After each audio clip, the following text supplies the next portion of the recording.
இது மகிமை நேரம்.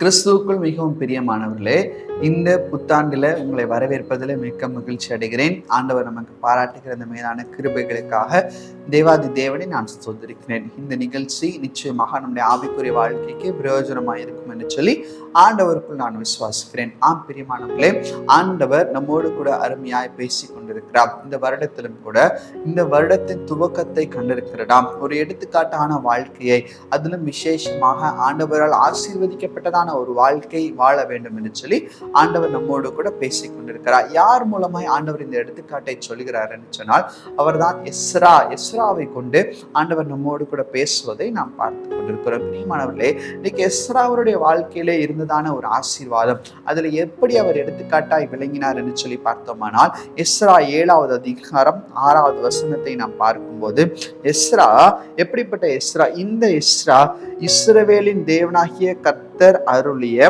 மோசேயின் நியாய பிரமாணத்தில் தேறின வேத பாரகனாயிருந்தான்.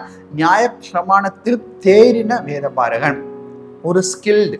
அப்படி என்றால் அந்த நியாய பிரமாணத்தோடு கூட ஆண்டவருடைய வசனத்தோடு கூட அதிகமான நேரத்தை இந்த எஸ்ரா செலவு அளித்ததை நம்மால் பார்க்க முடிகிறது. இந்த எஸ்ராவுக்கும் ஆண்டவருடைய வார்த்தைக்கும் ஒரு தூரம் அல்ல, அது மிக மிக நெருக்கமான ஒரு உறவை நாம் வேத வசனம் நமக்கு கற்றுக் கொடுக்கிறது. பிரியமானவர்களே, இன்னும் அதிகமாய் நாம் பார்க்கும்போது எஸ்ரா 7வது அதிகாரம் 10வது வசனத்துல, கர்த்தருடைய வேதத்தை ஆராயவும் அதன்படி செய்யவும் இஸ்ரவேலின் கட்டளைகளையும் நீதி நியாயங்களையும் உபதேசிக்கவும் எஸ்ரா தன் இருதயத்தை பக்குவப்படுத்தி கொண்டான். வேதத்தை நாம் இன்னும் ஆழமாய் வாசிக்கும் போது கர்த்தருடைய வேதத்தை முதலாவது எஸ்ரா ஆராய்ந்ததை நாம் பார்க்கிறோம். நியாயப்பிரமாணங்கள் எப்படி அவன் தேடினான் என்று சொன்னால், வேதத்திலே ஆராய்ந்தார். தன்னுடைய கைகளில் கிடைக்கப்பட்டதான வேத வசனங்களை இந்த எஸ்ரா ஆராய்ந்ததை நாம் பார்க்கிறோம். ஆராய்ந்தது என்று சொன்னால் சற்று மேற்போக்காக நாம் படிப்பதல்ல, வேத வசனங்களுக்கு உள்ளாக சென்று அதை எழுதினவரே கற்றுக் கொடுக்கிற விதமாக அதற்கான நேரத்தை நாம் செலவு செய்ததுதான் இந்த ஆராய்வது என்று சொல்லப்படுகிறது. அவன் தன்னுடைய இருதயத்தை எதற்காக பக்குவப்படுத்தி கொண்டானா? வேத வசனத்தை ஆராய்வதற்காக இருதயத்தை பக்குவப்படுத்தி கொண்டான். வேத வசனத்தோடு கூட நேரம் செலவழிப்பதற்காக இருதயத்தை பக்குவப்படுத்தி கொண்டான். பிரியமானவர்களே, இன்னைக்கு நம்முடைய வாழ்க்கையை சற்று யோசித்து பார்ப்போம். எவ்வளவு நேரம் ஆண்டவருடைய வேத வார்த்தையோடு கூட செலவு செய்வதற்கு நம்முடைய இருதயத்தை நாம் பக்குவப்படுத்தி இருக்கிறோம்? சற்று யோசித்து பார்க்க வேண்டும்.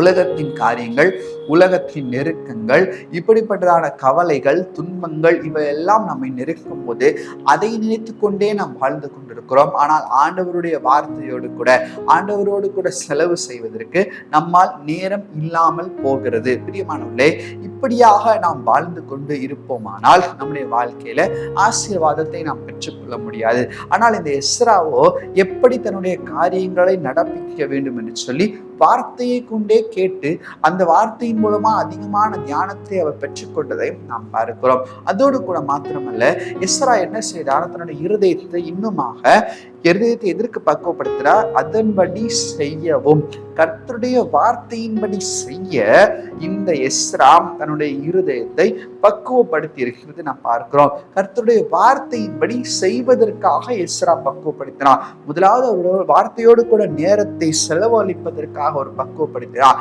வார்த்தையோடு கூட வார்த்தைக்காக தன்னுடைய நேரத்தை முழுவதுமாக கொடுக்கவும், தான் கற்றுக்கொண்டதான அந்த வேத வார்த்தைகளின்படி செய்வதற்கும் இந்த எஸ்ரா தன்னுடைய இருதயத்தை பக்குவப்படுத்தி இருந்ததை நாம் பார்க்கிறோம். பிரியமானவர்களே, இதன் மூலமாய் எஸ்ராவுக்கு கிடைத்ததான ஆசீர்வாதம் என்னவென்று தெரியுமா? இந்த எஸ்ரா எப்படிப்பட்டதான ஒரு வாழ்க்கை வாழ்ந்தார், இதனால் அவருக்கு என்ன ஆசீர்வாதம் என்று பார்ப்போமானால், இதே எஸ்ரா 7வது அதிகாரம் 18வது வசனத்தில் நாம் பார்க்கும்போது, ராஜா எஸ்ராவுக்கு ஒரு கட்டளை கொடுக்கிறார். என்ன கட்டளை? மீதியாடிய வெள்ளியையும் பொன்னையும் கொண்டு செய்ய வேண்டியது என்ன என்று உனக்கும் உன் சகோதரருக்கும் நலமாய் தோன்றுகிறபடி அதை உங்கள் தேவனாகிய தேவனுடைய சித்தத்தின்படியே செய்யுங்கள்.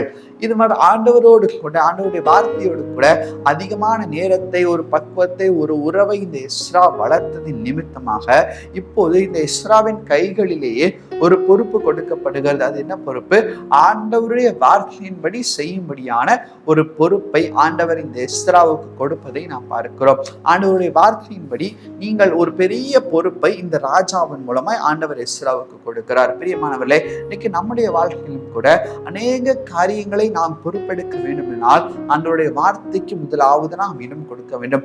உலகத்தின் காரியங்களுக்கு அதிகமாய் நாம் செலவு செய்து கர்த்தரின் காரியங்களை நாம் பின்பாக வைக்கிறோம். ஆனால் வேதவசனம் எப்படின்னா சொல்லுகிறது, ஆண்டவருடைய காரியத்திற்கு முதலாவது நாம் இடம் கொடுக்கும் போது உலகத்தின் காரியங்கள் எல்லாம் நமக்கு வந்து சேரும். இதை இந்த எஸ்ரா நன்கு அறிந்திருந்தார். மத்தேயுல சொல்லப்பட்டது போல முதலாவது தேவனுடைய ராஜ்யத்தையும் அவருடைய நீதியும் தேடுங்கள், அப்பொழுது இவைகள் எல்லாம் உங்களுக்கு கூட கொடுக்கப்படும். எஸ்ரா ஆண்டவருடைய ராஜ்யத்தையும் அவருடைய நீதியும் நன்கு தேடுகிறவராய் கூட காணப்பட்டார்.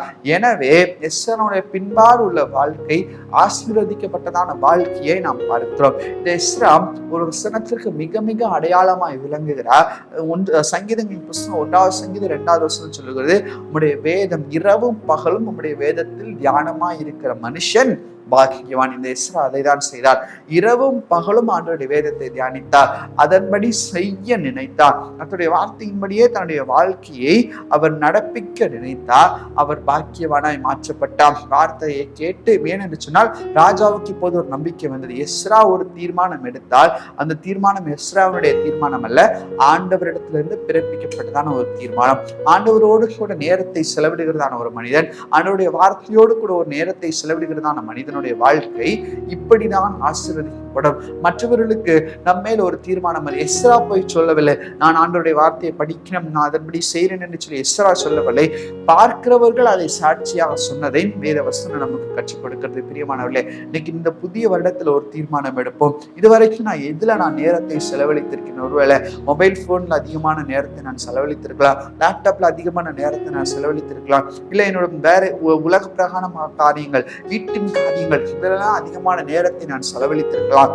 ஆனால் அது எல்லாவற்றை காட்டிலும் ஒரு புதியதான ஆண்டவருடைய வார்த்தைக்கு இந்த வருடத்திலிருந்து நான் அதிகமான நேரத்தை செலவு செய்ய வேண்டும் என்று சொல்லி ஒரு தீர்மானத்தை நாம் எடுக்கும் போது அந்த தீர்மானத்தை கர்த்தர் அங்கீகரித்து அந்த தீர்மானத்தின்படி செய்ய நம்மை அழைக்கிறவராய் கூட காணப்படுகிறார். பிரியமானவர்களே, இன்னைக்கு இந்த தீர்மானத்தை நாம் எடுப்போம். ஆண்டவருடைய வார்த்தைக்கு அதிக நேரம் நாம் செலவு செய்வோம். ஆண்டவருடைய வார்த்தையின்படி நடக்க நம்மை நாமே முற்படுத்திக் கொள்வோம். எஸ்ராவுடைய வாழ்க்கையை ஆசீர்வதிக்கப்பட்டதை போல நம்முடைய வாழ்க்கையும் ஆசீர்வதிக்க ஆண்டவர் சித்தமாக இருக்கிறார். அதற்காகவே தேவன் நம்மை அழைக்கிறார். அவருடைய அழைப்பின் சத்தத்திற்கு கீழ்ப்படிந்து இந்த புதிய வருடத்துல புதிய தீர்மானத்தை எடுத்து ஒரு தீர்மானம் நாம் எடுப்போமே. இந்த வேத புஸ்தகத்தை இந்த வருடத்திற்குள்ளாக எத்தனை முறை நான் படித்து முடிக்க போறேன்? நமக்கு நாமே ஒரு சேலஞ்ச், ஒரு தீர்மானத்தை நாம் எடுத்து இந்த வருடத்தின் கடைசியில அந்த தீர்மானத்தை நிறைவேற்றுவதாய் கூட காணப்படும். அதற்கேற்ற பலனை கர்த்தர் நமக்கு தருவாராக. கண்களை மூடி நாம் ஜெபிப்போம். எங்களை நேசிக்கிறதான நல்ல பிதாவை எங்களை நோக்கி நாங்கள் பார்க்கிறோம். சுவாமி, ஆண்டவருடைய வார்த்தைக்கு எஸ்ரா முக்கியத்துவம் கொடுத்த போது அவரோடு கூட இருந்து அவரை நீங்க ஆசீர்வதித்தீர் என்று சொல்லி நாங்கள் பார்க்கிறோம். பிரியமானவர் கர்த்தாவே, அப்பா, இன்னைக்கு நாங்களும் கூட உங்களுடைய வார்த்தைக்கு முக்கியத்துவம் கொடுக்கிறவர்களா, உங்களுடைய வார்த்தைக்கு அதிக நேரம் செலவழிக்கிறவர்களா, வார்த்தையை கேட்கிறவர்களாய் மாத்திரம் இராமல் அதன்படி செய்கிறவர்களாயும் இருக்க கர்த்தாவின் கிருபை செய்ய முடியாது ஜெபிக்கிறோம். இன்னைக்கு பிள்ளைகள் எடுக்கிற தீர்மானத்தை கர்த்தாவின் நிறைவேற்றும் அதிகமான ஒரு வேத வசனத்தை கற்றுகிறவர்களாயும் தேர்வுகளாயும் அந்த வேத வார்த்தையின்படி நடக்கிறவர்களாயும் நீர் அவர்களை மாற்றும்படியா ஜெபிக்கிறோம். உமக்கே துதிகன மகிமை எடுக்கிறோம். இப்ப நாம் மனம் ஜெபிக்கிறோம். எங்கள் சபைக்குள்ள நல்ல பிதாவே, ஆமென், ஆமென்.